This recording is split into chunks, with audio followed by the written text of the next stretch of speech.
Minha esperança e oração é que este ano seja um ano de muitas bênçãos, muitas vitórias, edificação do nosso coração. O texto que eu quero partilhar com vocês, eu vou ler o texto para depois orar, está em Gênesis capítulo 22, é um texto muito conhecido de todos, mas sempre novo, sempre vivo, sempre atual. Gênesis 22, de 1 a 19, abra sua Bíblia comigo, por favor.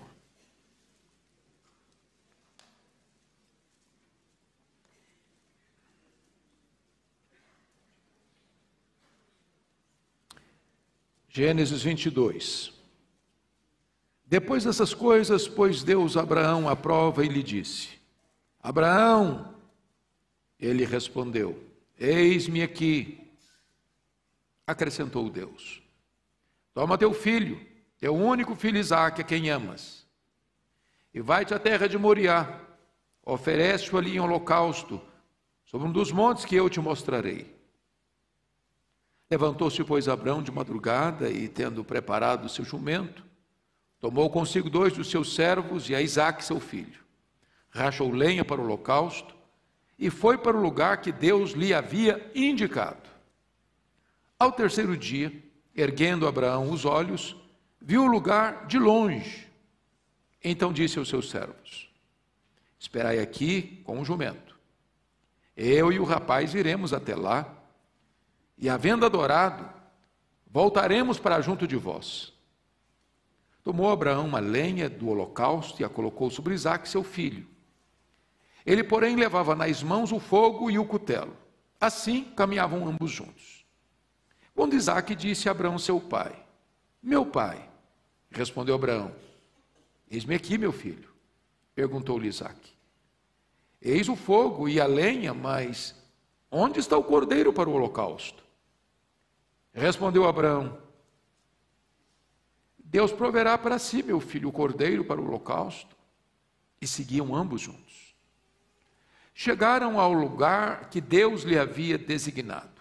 Ali edificou Abraão um altar, sobre ele dispôs a lenha, amarrou Isaque, seu filho, e o deitou no altar em cima da lenha. E estendendo a mão, tomou o cutelo para imolar o filho. Mas do céu lhe bradou o anjo do Senhor: Abraão, Abraão. Ele respondeu: eis-me aqui. Então lhe disse: não estendas a mão sobre o rapaz e nada lhe faças, pois agora sei que temes a Deus, porquanto não me negaste o filho, o teu único filho. Tendo Abraão erguido os olhos, viu atrás de si um carneiro preso pelos chifres entre os arbustos. Tomou Abraão o carneiro e o ofereceu em holocausto em lugar de seu filho. E pôs Abraão por nome àquele lugar: o Senhor proverá. Daí dizer-se até o dia de hoje: no monte do Senhor se proverá. Então do céu bradou pela segunda vez o anjo do Senhor a Abraão e disse: jurei por mim mesmo, diz o Senhor, porquanto fizeste isso e não me negaste o teu único filho, que deveras te abençoarei. E certamente multiplicarei a tua descendência como as estrelas dos céus, e como a areia da praia do mar. A tua descendência possuirá a cidade dos seus inimigos. Nela serão benditas todas as nações da terra, porquanto obedeceste à minha voz. Então voltou Abraão aos seus servos e juntos foram para Berseba, onde fixou residência. Amém. Curva a sua fronte, por favor, vamos orar. Deus, nós estamos diante da tua preciosa palavra e nós precisamos do teu Espírito para iluminar nossa mente, nosso coração, para vermos além da mera letra e recebermos da tua parte a instrução para edificar, confortar, consolar e animar o nosso coração nesta noite. Tu que conheces cada pessoa que entrou aqui e as que ainda hão de entrar, que tu apliques, meu Deus, segundo a necessidade de cada pessoa, a tua palavra, para que o teu povo encontre pão na tua casa e saia daqui saciado pelas verdades eternas. Oramos em nome de Jesus. Amém. Amados, eu quero falar um pouco com vocês sobre o triunfo da fé e a maior expressão de amor. A fé prevalece com Deus. A fé vence o pecado. A fé derrota Satanás. E a fé triunfa sobre as maiores dificuldades da vida. Deus arranca Abraão da masmorra de Satanás, de um centro de idolatria, Ur dos Caldeus, para fazer dele o pai dos crentes, o pai da fé. E depois de tantas provas que Deus fizera Abraão passar para fortalecer a sua fé, agora neste capítulo 22, nós encontramos a experiência máxima de Abraão com Deus, no que concerne à prova da sua fé. Deus havia prometido a Abraão, lá em Ur dos Caldeus, aos 75 anos de idade, de que ele iria para uma terra que ele ainda não conhecia, que Deus faria dele uma bênção, e por meio dele abençoaria todas as famílias da terra. Mais tarde Deus disse que a descendência dele seria como as estrelas dos céus, como as areias do mar. Mas Abraão tinha um grande dilema: o filho da promessa, mediante o qual essa promessa haveria de se cumprir, ainda não tinha nascido. Os anos se passavam, ele envelhecendo, a sua mulher estéril já não menstruava mais, e agora a promessa não vem. E está Abraão agora com 100 anos de idade, depois de 25 anos que a promessa original fora feita a ele. Acontece o milagre, nasce Isaque, a esperança, a alegria, o cumprimento da promessa, a realização do projeto de Deus. Tudo se incorpora, tudo se encaixa, tudo se concentra na vida daquele menino. Isaque cresce, vira um adolescente, e agora Deus aparece para Abraão. Ele diz: Abraão! Ele bate continência e diz: aqui, Senhor, pega o teu filho, o teu único filho a quem amas, vai ao Monte Moriá e oferece-o ali a mim em holocausto. Irmãos, é quase incompreensível, humanamente falando, o que Deus está falando para ele e a resposta dele para Deus. Porque quando Abraão se propõe a obedecer a Deus pela fé, é um gesto que não se justifica dentro do universo da razão. A atitude de Abraão de caminhar na direção da geografia onde haveria de sacrificar Isaque, sem fé, esse ato é uma loucura. Sem fé, isso é uma paranoia. Sem fé, Abraão está cometendo um atentado criminoso. Sem fé, Abraão é um homem senil, louco e não um herói. Sem fé, ele é um carrasco cruel e não um gigante de Deus. Mas eu queria olhar esse texto com você. Eu peço que você mantenha sua Bíblia aberta comigo para olharmos algumas lições. Primeiro, esse episódio revela a grande batalha da fé. 3 verdades aqui poderiam ser destacadas de início. Primeiro, a fé que suporta a maior prova. Versos 1 e 2. Uma fé madura, irmãos, é uma fé provada. Quando Deus prova a nossa fé, Deus não quer nos destruir, Deus não quer nos frustrar, Deus não quer produzir tensões desnecessárias na nossa alma, Deus quer nos fortalecer. Então, notem vocês que, em primeiro lugar, a fé não testada é uma fé insegura. Abraão não tem crendice, Abraão não tem uma fé infantil e imatura, mas uma fé adulta, uma fé guerreira. Se é a mesma coisa de um metal, para você saber que um metal é nobre, ele precisa suportar o calor do fogo. Se ele não suporta o calor do fogo, tem nesse metal muitas impurezas, que tornam esse metal quase sem valor, e sem beleza, e sem utilidade. A coragem de um soldado só é evidenciada na luta, não é nas aulas teóricas. Uma casa só permanece firme diante das tempestades da vida se ela está construída sobre a rocha. Então, quando Deus testa, quando Deus prova a sua fé, é para lhe dar uma fé madura, uma fé adulta, uma fé guerreira. Segundo, as provas não só testam a fé, mas revigoram a fé. É como os músculos do nosso corpo. Se eles não são exercitados, eles ficam flácidos. Mas quanto mais são exercitados, mais rijos, mais fortes, mais potentes. Isso é como, por exemplo, um corredor. Se ele é bem treinado, ele tem capacidade de avançar longas distâncias. Do contrário, ele se cansa e se fatiga.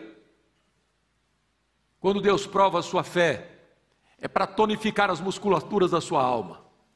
É para dar a você forças para uma caminhada mais longa, mais abençoadora. Terceiro, o autor da prova é o próprio Deus. Quem crê em Deus e o obedece, faz isso porque sabe que a loucura de Deus é sabedoria que ainda não foi descoberta. É por isso que Paulo diz que a loucura de Deus é mais sábia do que a sabedoria dos homens. Porque o que Deus está pedindo para Abraão parece uma loucura. Deus está pedindo que Abraão sacrifique aquilo que ele demorou 25 anos para dar a Abraão. A promessa se cumpriria por meio de Isaac. Tirar Isaac da jogada, tirar Isaac do caminho, seria contrariar tudo aquilo que Deus havia prometido a Abraão até então. Mas se você confia em Deus, se você sabe quem é Deus, então você crê nele. Ainda que o que ele está pedindo a você pareça para você uma loucura, a loucura de Deus é mais sábia do que a sabedoria dos homens. Segunda coisa que eu quero chamar a sua atenção é que a fé vence dificuldades para obedecer.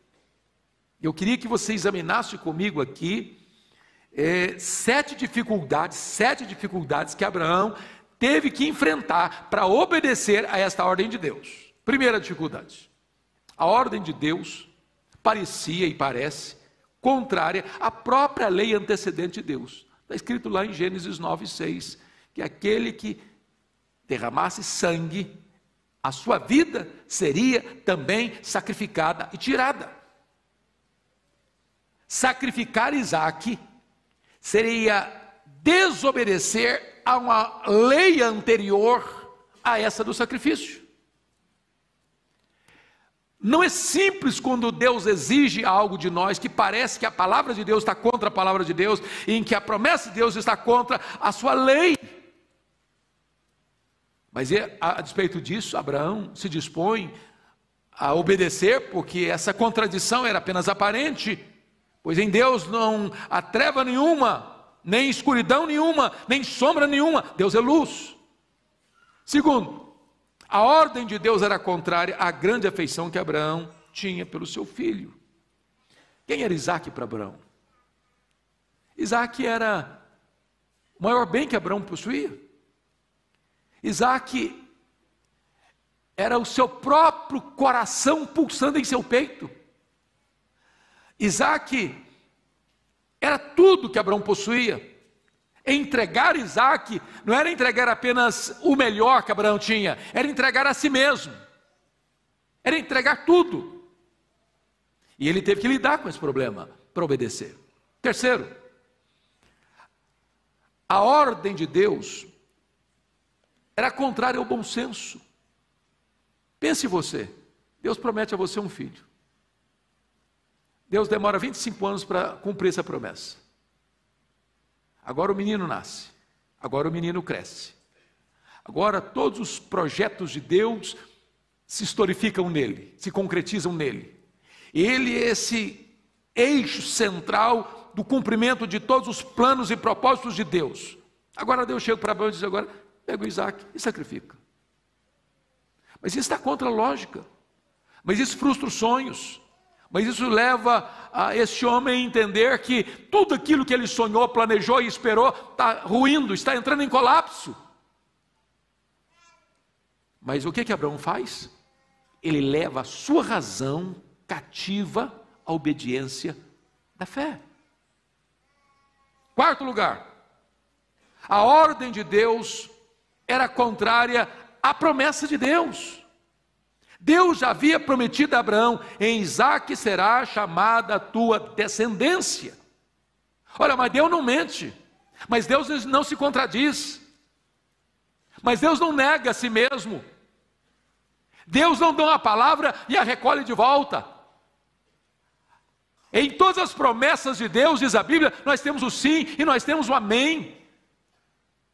E porque Abraão acreditava firmemente que Deus não se contradiz, que a palavra de Deus não volta atrás, é que quando Deus dá uma ordem para ele, para sacrificar Isaac, ele entende que mesmo que isso fosse um golpe na sua alma, Deus sabia o que estava fazendo. Quinto lugar, prestem bem atenção nisso. Deus não lhe deu nenhum motivo para ele cumprir essa ordem. Imagine se Deus chegasse para Abraão: Abraão, pega o teu filho a quem tu amas, vai a Moriá, sacrifica o teu filho lá, porque eu vou mostrar para o mundo inteiro a vitória da fé. Vai lá, meu filho, sacrifica o Isaque, porque na hora que você estiver lá no altar, Isaac vai ter uma grande surpresa. Ele não vai morrer. Eu vou providenciar um substituto.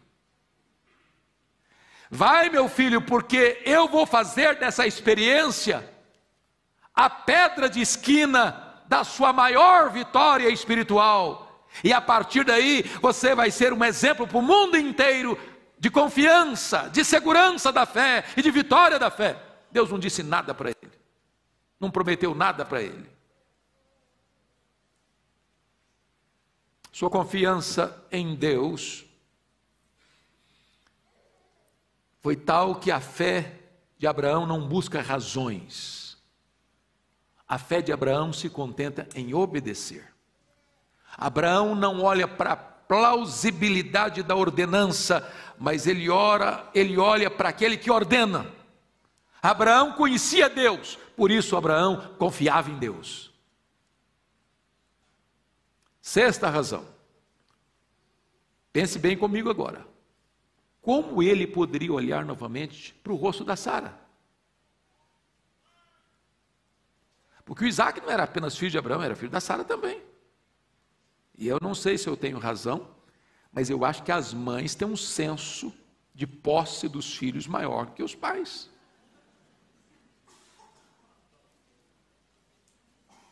Agora pense comigo mais, era uma viagem de 3 dias.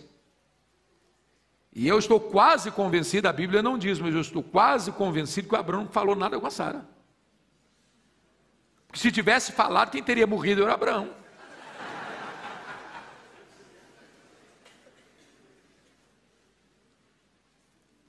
Agora imagina Sara, sem saber o que está acontecendo. Cadê o Abraão? Onde foi o Isaac? Acordaram de madrugada, mas para onde foram? Não sabe, ninguém sabe. Por que não voltaram? O que eles estão fazendo? Imagine agora Abraão retornando para casa. Ô Abraão, onde você estava? Eu estava com o Isaac. Cadê o Isaac? Bom, o Isaac, o nosso filho? Bom, eu sacrifiquei.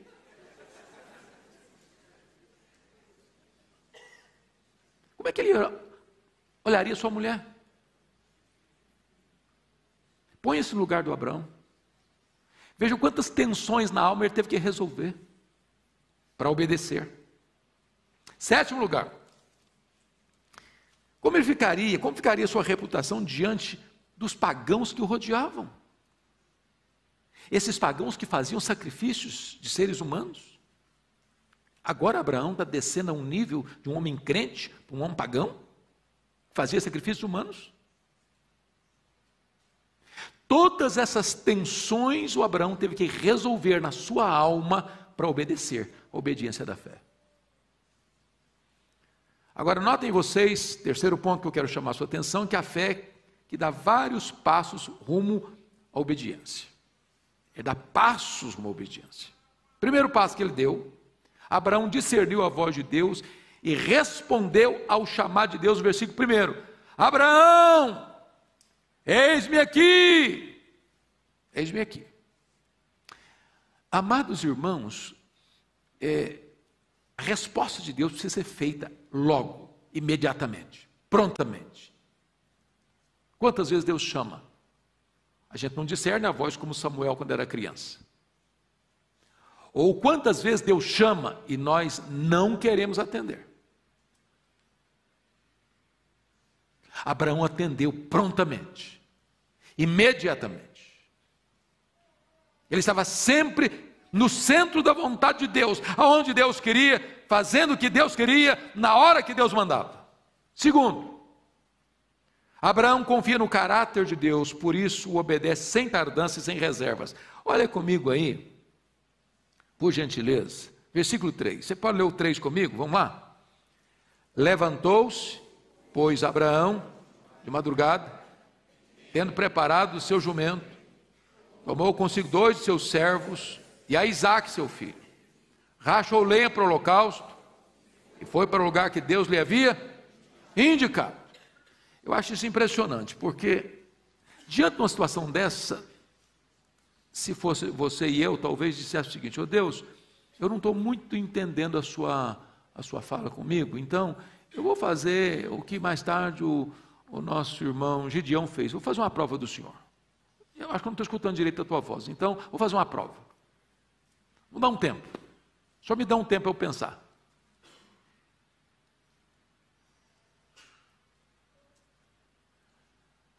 Ele levantou de madrugada. Por que de madrugada? Para ninguém ver.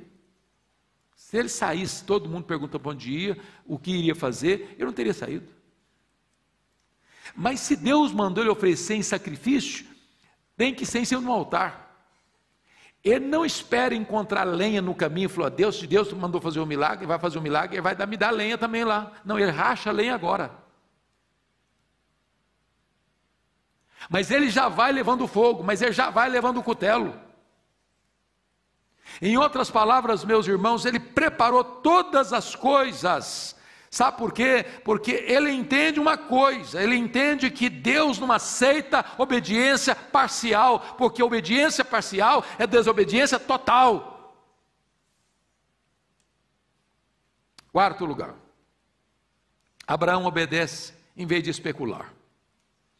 A fé não é especulativa. A fé não quer saber aonde, por quê, para quê. A fé simplesmente obedece. Deus manda, sim senhor. Obedece. Ele age de forma oposta ao que Jonas fez. Deus manda: Jonas, vai a Nínive. Ele: tá bom, senhor, mas eu vou para Tarsis. Ele está pronto a obedecer. Eu vou lhe dizer uma frase agora e eu queria que você prestasse atenção nela. Se nós quiséssemos fazer a vontade de Deus mais do que sabê-la, não haveria ninguém que não a soubesse. Nosso problema não é saber qual é a vontade de Deus. Nosso problema é obedecer à vontade de Deus. Nós especulamos demais. Nós tentamos driblar Deus demais. Nós tentamos fugir de Deus demais. Quando o nosso papel é obedecer o que Deus nos manda. Quinto lugar, Abraão foi persistente em obedecer a Deus. Olha o versículo 4 comigo. Ao terceiro dia, erguendo Abraão os olhos, viu o lugar do longe. Meus irmãos, eu acho interessante porque quando Moisés registra este fato, ele registra este fato sem emoção. Mas não dá para você entender esse cenário, esse episódio, sem uma forte carga emocional. Abraão sai de noite, de madrugada de casa, caminha aquele restante de noite, caminha o dia seguinte, para descansar. O menino não está sabendo de nada. Talvez até feliz, fazer uma viagem com meu pai. Que legal, a primeira viagem que eu estou fazendo com meu pai. Todo feliz da vida, todo serelepe. Aí o menino dorme, o Abraão olha para o rostinho dele, estou indo sacrificar meu filho. O coração parte, a alma dói, dia amanhece, o sol bate no rosto dele. Vamos caminhar de novo, filho. Vamos para frente. Cada passada que o Abraão dá é uma fisgada na alma, uma martelada na consciência. Estou indo sacrificar meu filho. Segundo dia termina, chega de noite, param, armam a tenda provisória, dormem. Abraão olha para o menino dormindo, coração apertado, nó na garganta. Estou indo sacrificar o meu filho. Terceiro dia. Diz o texto que ele avista de longe o monte. De longe. Ele poderia recuar. Porque 3 dias é muito tempo, irmãos. Muito tempo para o diabo sussurrar no ouvido. Abraão, você está maluco, você está doido. Você não escutou Deus não. Isso não é Deus falando com você não. Para com isso, volta para casa. É muito tempo para o amor ao filho suplantar o amor a Deus. É muito tempo, 3 dias. Parece uma eternidade. A despeito de todo esse tempo, ele se dispõe prontamente a amar mais a Deus do que a seu filho e a obedecer pela fé. Sexto lugar, preste atenção nisso. Abraão deixou seus servos à distância. Olha o versículo 5 comigo. Viu o lugar de quê? De perto? De longe. Ao verso 5, ou então de conexão. Então disse a seus servos, esperai aqui, com o jumento. Eu e o rapaz iremos até lá, e havendo adorado, voltaremos para junto de vós. Por que ele deixou os servos de longe? Por que não foi com esses 2 servos até no monte? De agora vocês fiquem aqui, eu vou subir. O que ele está passando para nós aqui é o seguinte: eu não quero que ninguém interfira no meu processo de obediência a Deus. Fiquem longe. Esse assunto pertence a mim e ao Isaac. Eu estou cumprindo uma ordem de Deus. E ele não diz, eu vou lá matar meu filho. Eu vou lá, tendo nós, ou seja, eu e Isaac adorado a Deus, voltaremos. Voltaremos. Em outras palavras, meus irmãos, Abraão é capaz de transformar a tragédia em adoração.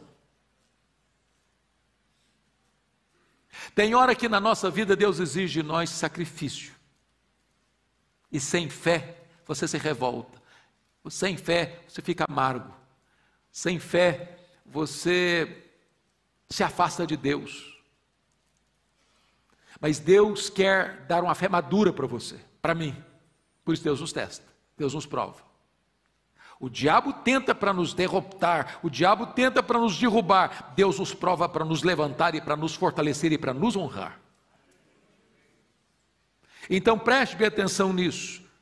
Ainda que a situação seja difícil para você, você vai levantar em um altar, você vai adorar a Deus, você compreende o seguinte, que ainda que pareça contraditório, se Deus está mandando você fazer, faça, obedeça, creia, porque Deus é fiel. Deus não está procurando gente que argumente com Ele. Deus está procurando gente que obedeça a Ele. 8º lugar, Abraão, pela fé, crê na ressurreição de todas as promessas de Deus. Olha o versículo 5 de novo comigo. Quando ele diz assim, esperai aqui com o jumento, diz para os moços, eu e o rapaz iremos até lá, e havendo adorado, voltaremos para onde? Para onde de vós. Mas o que está por trás desse versículo? Hebreus 11 que interpreta. Não é que Abraão acreditasse que o fato do sacrifício não aconteceria, não. Ele estava acreditando que Deus iria fazer o quê? Ressuscitar o Isaac. Está lá em Hebreus 11. Ele está entendendo que Deus vai fazer um milagre lá. Que Deus vai trazer de volta da morte o seu filho. E eu pergunto a você, quantos fatos de ressurreição na história tinha antes de Abraão? Nenhum. Nenhum. Ele está acreditando que Deus vai fazer algo inédito.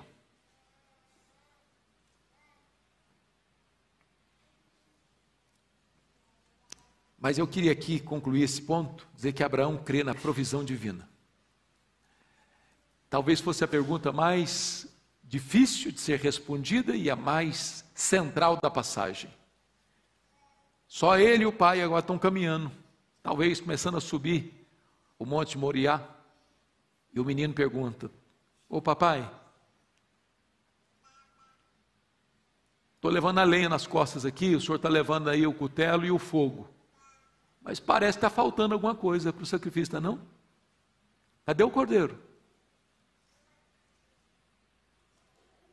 E Abraão responde: Deus proverá, meu filho, para si o cordeiro. Deus proverá. E Deus proverá virou um nome de Deus. É a primeira vez na história que Deus é conhecido como o Deus Jeová Jirê, o Deus que vai prover. Abraão, pela fé, está entendendo que Deus vai fazer algo que ele não sabe o que é ainda, que ele não pode compreender plenamente ainda. Ele está pensando numa ressurreição, mas ele diz: Deus proverá, meu filho, Deus proverá.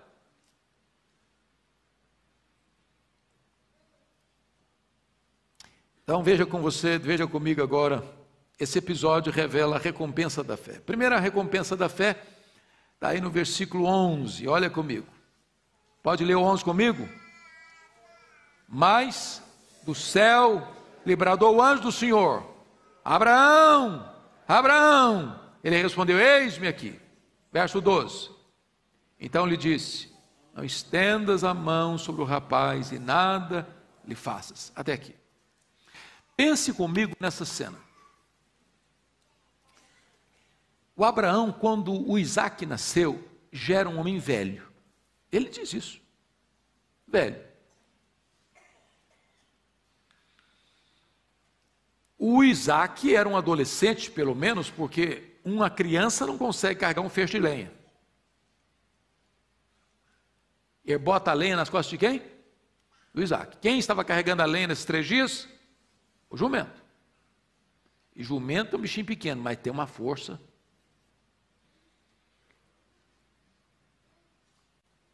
Sabe o que vem na minha mente quando eu li esse texto? Imagine você, porque o texto diz que o Abraão catou pedra, pegou a lenha e botou em cima das pedras, amarrou Isaac em cima da lenha. Eu pergunto, quem tem mais força, um adolescente ou um velho?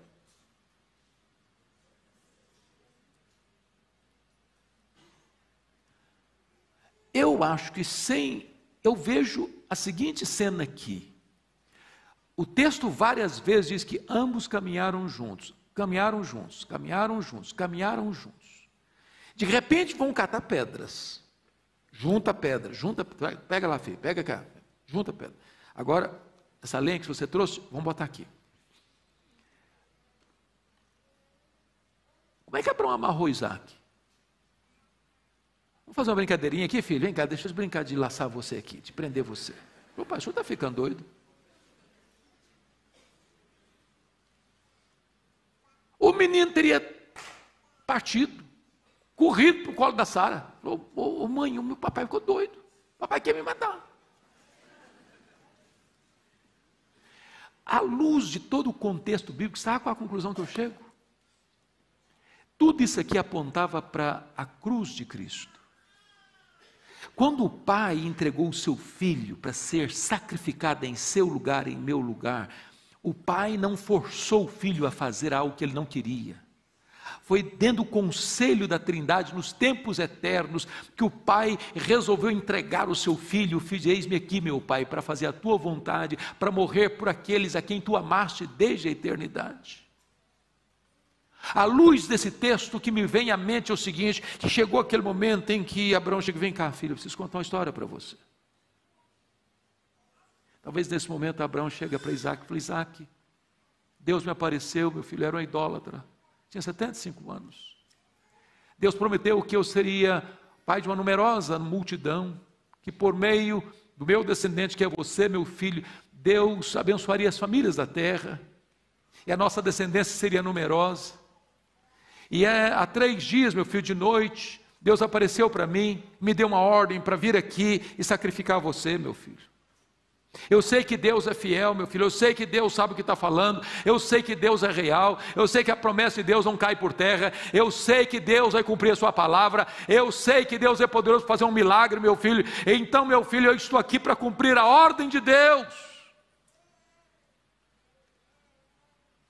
E diz a Escritura que Isaac é amarrado sobre a lenha, e ele levanta o cutelo, e quando ele vai cumprir a ordem de Deus, sacrificar Isaac, Deus grita para ele, desde o céu, Abraão, Abraão, não faças nenhum mal, menino, porque agora eu sei,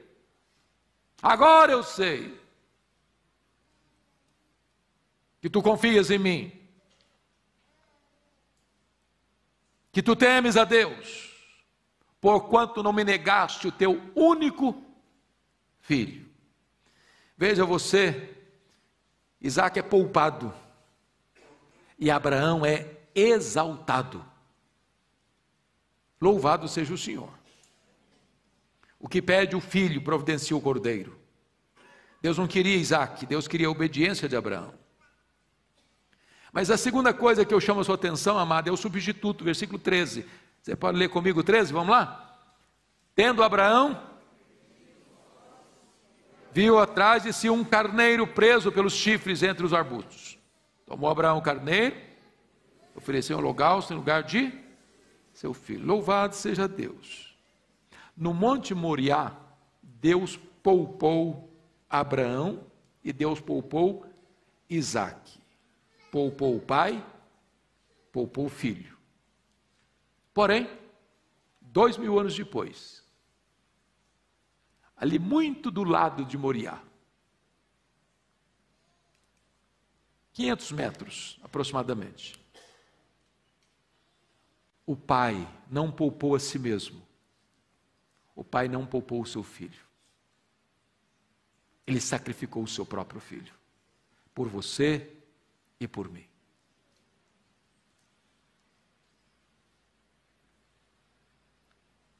Jesus é o Cordeiro de Deus substituto, e ele foi imolado pelos nossos pecados. Essa cena toda tem um único propósito, irmãos: mostrar para o mundo inteiro quão grande é o amor de Deus por nós. E aí vem a promessa, nos versículos 16 a 19, Deus jura por si mesmo de abençoar Abraão e multiplicar a sua descendência como as estrelas dos céus, como a areia da praia do mar, e a descendência dele tendo vitória sobre os seus inimigos, e na descendência dele sendo benditas todas as nações da terra, porque Abraão obedeceu. Você e eu hoje somos chamados filhos de Abraão. Essa grande família de Abraão está hoje aqui em Pinheiros. Está no Canadá, está na Itália, está na Coreia do Sul, está na Argentina, está no Paraguai, está em qualquer lugar do mundo. Todo aquele que crê no Senhor Jesus é filho de Abraão. Eu quero concluir chamando a sua atenção para as várias semelhanças que tem essa cena de Abraão com Isaque e do Deus Pai com Deus Filho. Por exemplo, assim como Abraão, Deus não poupou o seu próprio filho. Deus interviu. interveio lá para que Isaac não fosse sacrificado. Mas Deus não agiu para que o seu filho fosse poupado da cruz. Segundo, Isaac foi o filho do coração, Jesus foi o filho amado do Pai. Terceiro, Isaac foi a Moriá sem reclamar, e Jesus, como ovelha muda, foi para o Calvário, para morrer morte de cruz, de forma obediente. Quarto, Isaac foi filho de profecias, Jesus é o filho das profecias. Isaac, quinto lugar, teve seu sacrifício preparado, pois o sacrifício de Cristo foi preparado desde a fundação do mundo. Sexto, Abraão e Isaac caminharam sós para Moriá, e Jesus também bebeu o cálice sozinho, conversando com o Pai no Getsemane, e ele vai para o Calvário, certo de que o Pai está com ele, e ele está cumprindo um projeto do Pai, glorificando o Pai através da sua morte. Sexto, Isaac foi carregando a lenha até o local do sacrifício, pois Jesus Cristo carregou sobre o seu corpo, sobre as suas costas, no madeiro, a cruz, onde os nossos pecados foram punidos e julgados.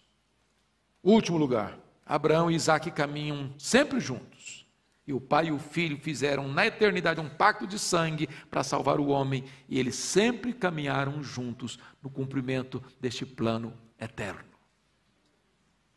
Aqui está, irmãos queridos, talvez o quadro mais vívido, mais eloquente, mais belo do que aconteceu na cruz do Calvário. Deus é o Deus da provisão. Deus é o Deus que providenciou para você e para mim o Cordeiro substituto. E Jesus Cristo, quando caminhou para a cruz, deu um grande brado: Deus meu, por que me desamparaste? E Paulo diz que Deus não poupou ao seu próprio Filho, antes por todos nós o entregou. A Bíblia diz que Deus prova o seu amor para conosco pelo fato de ter Cristo morrido por nós, sendo nós ainda pecadores. Ele amou você e deu o melhor, deu tudo, deu a si mesmo, deu o seu Filho para morrer pelos seus pecados. Eu queria que você fechasse os seus olhos, você curvasse a sua fronte, e que você hoje pudesse meditar em duas coisas.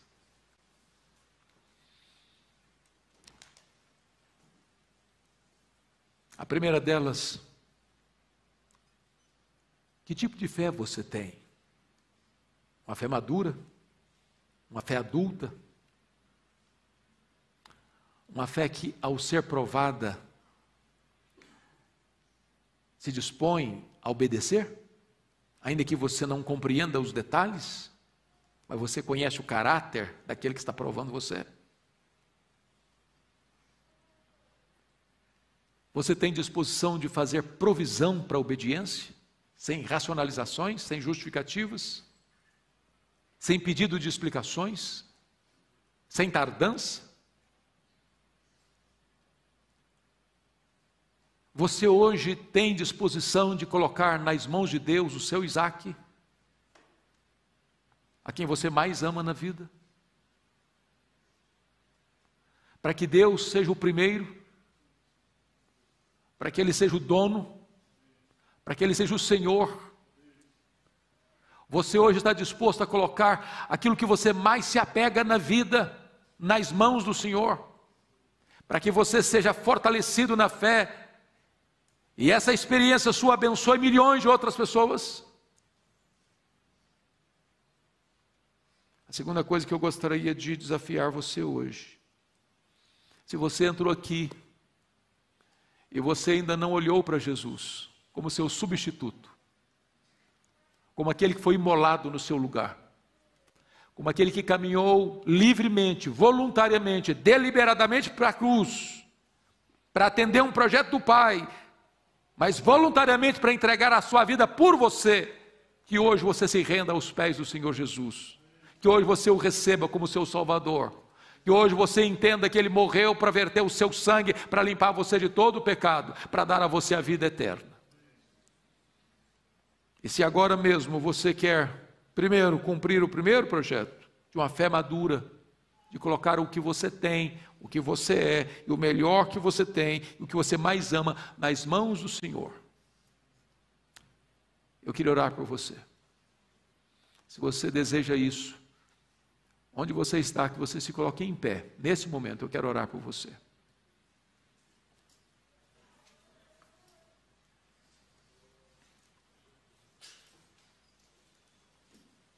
Agora eu gostaria de fazer um segundo apelo.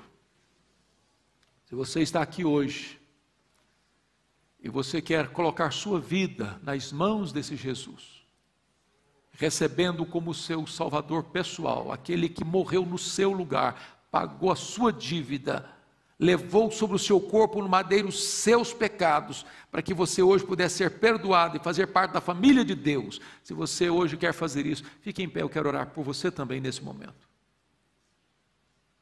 Quero orar por você também nesse momento. Louvado seja Deus. Louvado seja Deus. Ah, Senhor Deus, bendito é o teu nome, porque tua palavra nos retrata hoje aquilo que foi um prelúdio do Calvário, um prenúncio da maior história de amor do universo.